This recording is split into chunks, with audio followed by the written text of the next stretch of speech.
The epidemic disease act 1897, महामारी रोग अधिनियम 1897। महामारी रोग अधिनियम ब्रिटिश राज में महामारी से निपटने के लिए बनाया गया था। ब्रिटिश राज में भी महामारी जब पनपी थी तो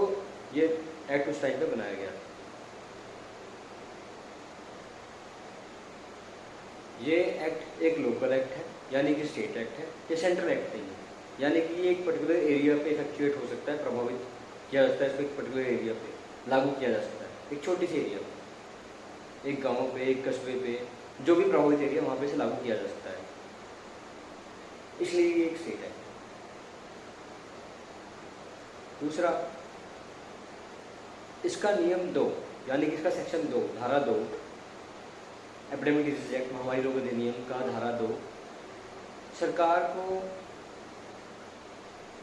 पावर देता है कि जब सरकार के पास कोई जो भी ऐसा नियम कानून ना हो जिससे कि वो महामारी से निपट सके, तो सरकार ऐसे में इस अधिनियम के तहत ऐसे नियम बना सकती है, लागू कर सकती है, जिससे कि वो महामारी से निपट सके। आरोग्य सेतु ऐप पे आपने ऐसे नियम देखे भी होंगे और आपको पता भी होंगे, जैसे सोशल डिस्टेंसिंग मेंटेन करें, मास्क लगाएं, उचित दूरी मेंटेन करें, और भी बहुत सारी गाइडलाइंस है, जैसे कि शॉपिंग मॉल्स बंद रहेंगे, सिनेमा हॉल बंद रहेंगे,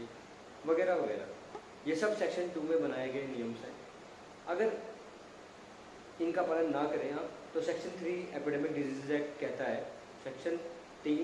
महामारी रोग अधिनियम कहता है कि इसमें पेनल्टी है, यानी कि आपको दंड का प्रावधान है। इसका दंड का प्रावधान बेसिकली 188 आईपीसी यानी कि 188 दंड भारतीय दंड संहिता को इन्वोक करता है। 188 आईपीसी कहती है कि अगर आप, क्लॉज 1 उसका कहता है कि अगर आप पब्लिक सर्वेंट, जो कि सेक्शन 21 में डिफाइन किया गया है, इंडियन पीनल कोड के सेक्शन 21 में आईपीसी में पब्लिक सर्वेंट डिफाइन किया गया है, पुलिस वाले, जुडिशरी, आर्बिट्रेटर और कई सारे और भी, आज की तो डॉक्टर भी पब्लिक सर्वेंट में कवर्ड है।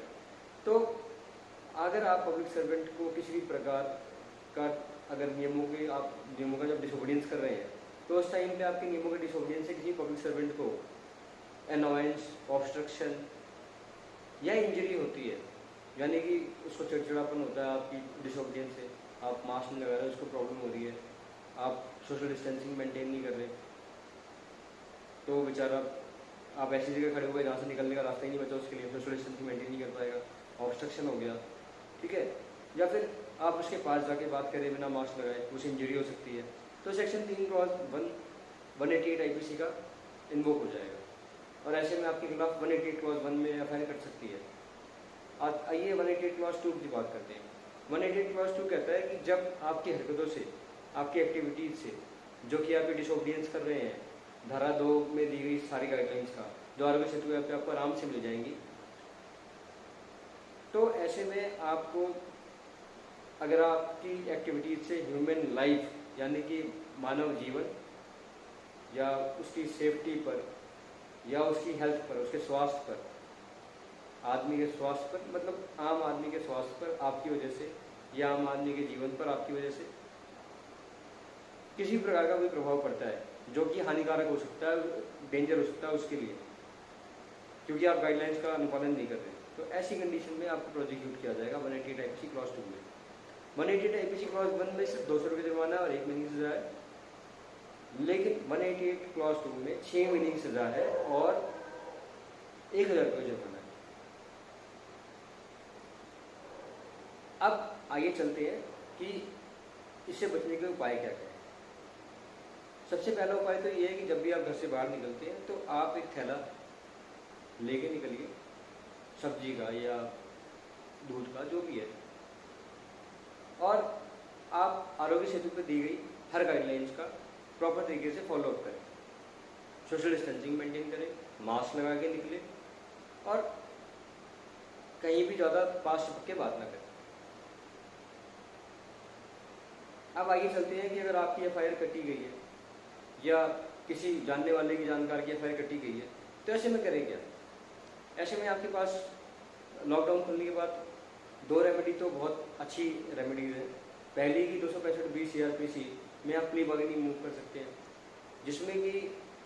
आपका जो ये जुर्म है ये एडमोनिश हो सकता है, यानी कि आप बिना किसी क्रिमिनल रिकॉर्ड के आराम से छूट सकते हैं और आपका कोई क्रिमिनल रिकॉर्ड मेंटेन नहीं होगा। दूसरा, आप 482 सीआरपीसी में हाई कोर्ट में क्वेश्चनिंग मूव कर सकते हैं। क्वेश्चनिंग के एप्लीकेशन में भी आपका कोई क्रिमिनल रिकॉर्ड नहीं बचेगा। हालांकि स्टेट इसके लिए आपको कुछ कंपनसेशन पे करने के लिए बाध्य कर सकता है, और हालांकि हाई कोर्ट में जब 42 सीआरपीसी आप मूव करते हैं तो कुछ ना कुछ कोर्ट कॉस्ट लगाती है हाई कोर्ट, बट इससे आपका क्रिमिनल रिकॉर्ड नहीं बचेगा। जो सबसे अच्छी बात है वो ये है। तीसरा हो सकता है कि हाई कोर्ट अपने आप ही कोई ऐसी गाइडलाइंस इशू कर दे कि ये जितनी भी एफआईआर हुई है सारी अपने आप ही रद्द हो जाए या इनका इफेक्ट कम हो जाए। उसके अलावा अगर आपको ट्रायल फेस करना ही पड़ता है तो आप ट्रायल फेस कीजिए, बहुत कम जुर्माने में और बहुत कम सजा में आप तुरंत छूट जाएंगे और आप बरी भी हो सकते हैं। अगर आपको लगता है कि ये केस आप पे झूठा लगाया गया है तो आप फिर केस को प्रॉपर तरीके से लड़िए, क्योंकि अगर पुलिस आपको प्रोसिक्यूट करेगी तो उसको गवाही के थ्रू सबको साबित करना पड़ेगा, और अगर पुलिस ने आपको झूठा फंसाया है तो उसको दिखाना पड़ेगा कि आपको कैसे उस टाइम पे पाया गया, वहाँ पर किस हालत में पाया गया, तो सब कुछ प्रूव करना पड़ेगा पुलिस को। तो अगर आपको लगता है कि आपको झूठा फंसाया गया तो आप केस लड़ें, लेकिन अगर आपको लगता है कि नहीं आपकी गलती थी तो आप प्ली बार्गेनिंग मूव कर सकते हैं, आप हाई कोर्ट में क्वेश्चनिंग मूव कर सकते हैं,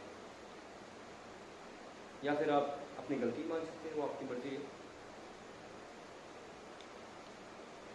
तो इसके अलावा पुलिस के पास और क्या क्या पावर है। अगर आप हुक्म की कुछ ज़्यादा नाफरमानी करते हैं और पुलिस वाले झगड़ा झंझट भी करते हैं तो पुलिस वाला आपको 188 के साथ साथ 353 भी लगा सकता है, जो कि उसके ऊपर एक प्रकार का हमला अगर आपने किया, उससे धक्का मुक्की की, तो 353 भी आप पे बनती है। धन्यवाद अपना कीमती समय देने के लिए।